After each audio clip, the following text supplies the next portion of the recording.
Robin today. Busy day, but always good. It's good to be back home. Yeah, so we'll start there. I mean, Great. First of all, thanks for your time. I Great to be appreciate with that. you, It's good to Jace. see you. Tell me what it's like to be back in Kansas. I mean, this is your first stop back since becoming Secretary of State. Yeah, it's great fun to be home. It feels great. Susan and I are having a good time. We had a chance to talk to some friends yesterday. We'll get a little bit more chance to do that today as well. But importantly, we're here to help Kansas businesses, Kansas entrepreneurs, and that's something that's near and dear to my heart as well. And that's something I was going to ask you about. Why is that important to you as Secretary of State? It's obviously something you care about, but how does that play into your role as Secretary of State? So no nation can be truly strong and safe without a robust economy, right? It costs money to defend a country, and other nations respect economic power as well, so that tool is central. So part of growing our economy is making sure that our businesses, whether they're big companies in New York City or in Kansas or smaller entrepreneurs all across America, need to make sure that they have access to markets that other countries don't prohibit us from selling, and that we can partner and get resources, foreign direct investment here in the United States. And the State Department can play a big role in that. And you also made trips recently to Texas and to Iowa, and you said in part in one interview that you want to stop just hiring people from Boston and D.C. and New York. Why is that important to you to talk to young people in Kansas and in Missouri about working for the State Department? You know, we work in 180 plus countries around the world. We need a very diverse workforce, and that part of that diversity is making sure we have people from all across America, people who go to schools out here in the Midwest and who grew up and were raised out in places like Iowa and Texas and Missouri and Kansas. And so I want Kansas kids to know that being a diplomat is a privilege. It's a service to America, and I want them to know whether they're a mathematician, an engineer, an English student. We use all kinds of different skills, and we want them to take a look at the State Department as a place they can make a really great life. You often talk about the family farm, or the farm that your family has in Winfield, which is where I grew up. Yeah. You mentioned kind of opening markets and trade. The tariffs the president put on Chinese imports have obviously hurt farmers in the short term. What do you say to farmers in Winfield when they feel the pinch from those tariffs? Yeah, Jace, look, to your point, you know this and I know this. It's a tough business.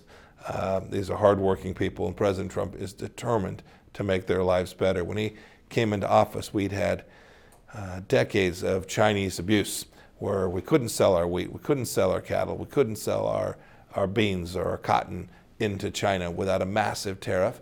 And when we did, they would steal our intellectual property. Those were unacceptable outcomes. The trade war was started an awfully long time ago by China. President Trump's trying to flip that. He's trying to make it better. I've seen the discussions. I know we're making progress. I'm hopeful there'll be a deal with China before too long. But I think farmers know this. They want to hand their farm down to the next generation, to their kids and to their grandkids. And if we don't ensure that China and other countries as well in Europe, if we don't ensure that they treat our farmers fairly, it'll be really bad news in the medium and long run for agriculture in Kansas and all across America. In staying on China, what things does the administration realistically expect to get out of a deal with China? I mean, what would that look like? So there are really three primary objectives from the trade agreement. First is access to markets on a fair and reciprocal basis. You mentioned tariffs. That's one piece of it. We want to make sure that the two countries compete with an even set of tariffs. We would hope no tariffs in either country, but non-tariff barriers too, places where they say that Kansas food isn't safe, which is ridiculous on its face. So we've got to pull those back as well. And then the last piece is an enforceable mechanism. For too long, companies that manufactured airplanes or sold services to sell into China had to hand over their intellectual property. They had to share with them their patents and all the things that really provided resources and power to their businesses. And then China just flat out stole it. We want to put mechanisms in place that prevent China from stealing American intellectual property as well. And you mentioned this a little bit. How does trade impact national security? How are those two things related? Yeah, they're very closely linked. Jace, I don't travel to any country around the world where America's economy is in front and center.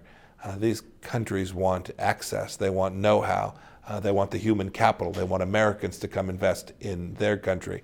If we don't have a successful economy, if we're not growing, we've got one of the lowest unemployment rates in history in the United States today. If we don't maintain that, and frankly even make it better, countries will see us as weak, and they will think they can push us around. And when that happens, it presents real risk, not only to our soldiers, sailors, airmen, and Marines, but to those of us who live right here in the United States as well. Switching gears a little bit, you came from the CIA, and one of the reports in 2017 found that Russians meddled in the U.S. 2016 election. With 2020 coming up, how can Americans be sure that Russia or any other country isn't meddling in our elections or compromising our democratic process? So it's an important question. Russian interference took place long before 2016. It took place in 2016 as well, but not only Russian. We have risks from China, Iran, North Korea. There are many countries that want to undermine Western democracy. Trump administration has been very focused on that. The 2018 elections, the off-year election cycle, the non-presidential cycle, we did pretty well at reducing that risk. Department of Homeland Security, the FBI, all of the resources that America can bring to bear should give the American people great confidence that we will continue to hold free and fair elections here in the United States with reduced risk that others will interfere. Americans need to be vigilant. This is important, but America will get this right.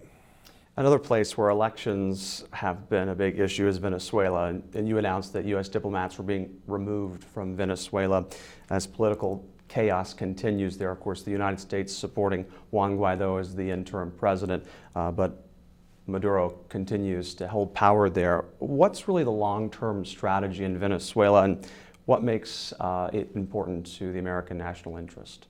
So the mission set is very clear. We are working to deliver democracy for the Venezuelan people. Maduro usurped power. He's not the duly elected president. Juan Guaido is the person that the Venezuelan people chose. America and now 54 other nations simply have ratified that. Have said, yep, we recognize that's what Venezuelans want.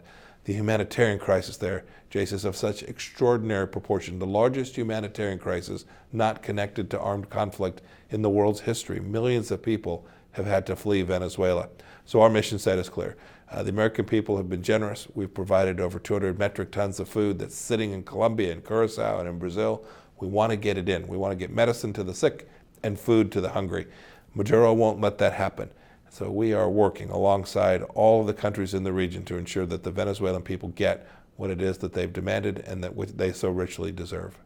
And what's the next step if Maduro doesn't give up power? I mean, what comes next? Well, the Venezuelan people will ultimately make that decision. You see the protests. You see the power outages. You can begin to see that the Venezuelan people's will is beginning to be worked. The United States has said that we're prepared to do anything, that all options are on the table. So we continue to look at ways that we can help the Venezuelan people achieve the democracy that they're demanding. And Russia is supporting the Maduro government. Yes, sadly, the Russians and the Cubans are at the center of protecting Maduro and keeping him in power. I think the world needs to see the Russians and the Cubans for what they are in this region, bad actors starving the Venezuelan people. And how does that affect an already strained Russia-U.S. relations?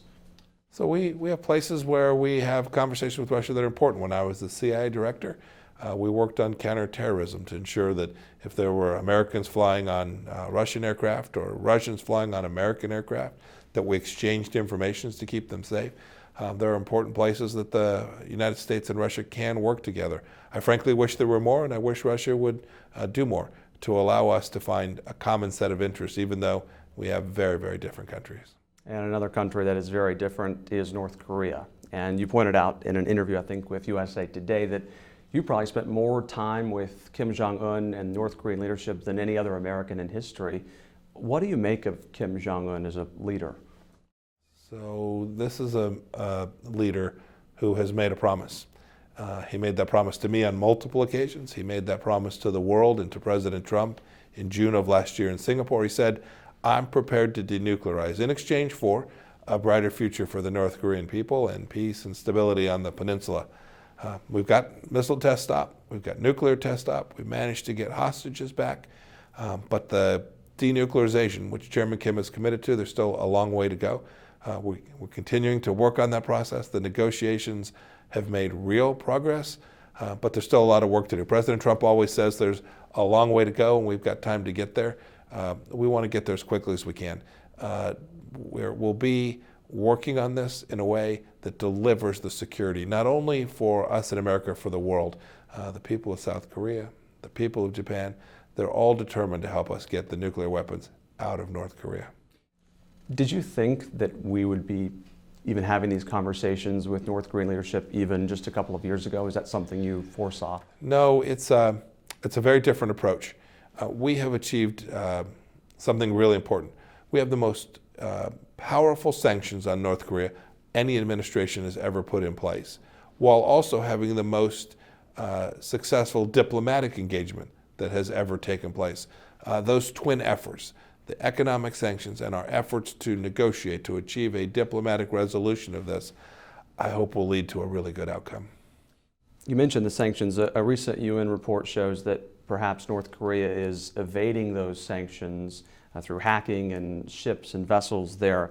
I mean, knowing that, how do Americans trust that Kim Jong-un is being forthright in these negotiations? Well, remember, this is about verification. This isn't about trust. There's deep distrust. There's distrust between both parties. We need to see Chairman Kim actually deliver. Your point about sanctions enforcement, it's never perfect, but it's pretty good.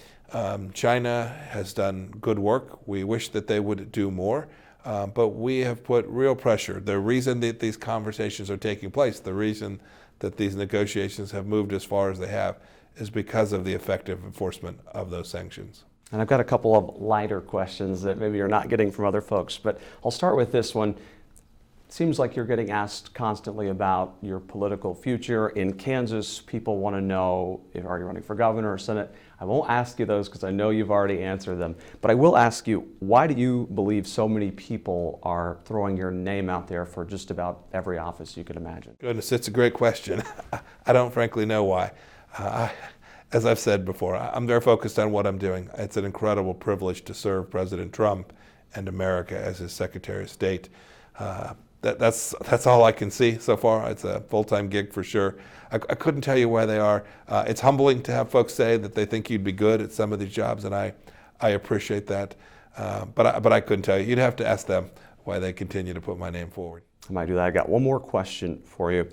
You've been in this job for nearly a year now. What's something that you think in the last almost year is an accomplishment, something you're very proud of? And what's something that you'd still like to accomplish or still want to do? Oh goodness, there's always more to do on almost every file at the State Department. We talked about North Korea.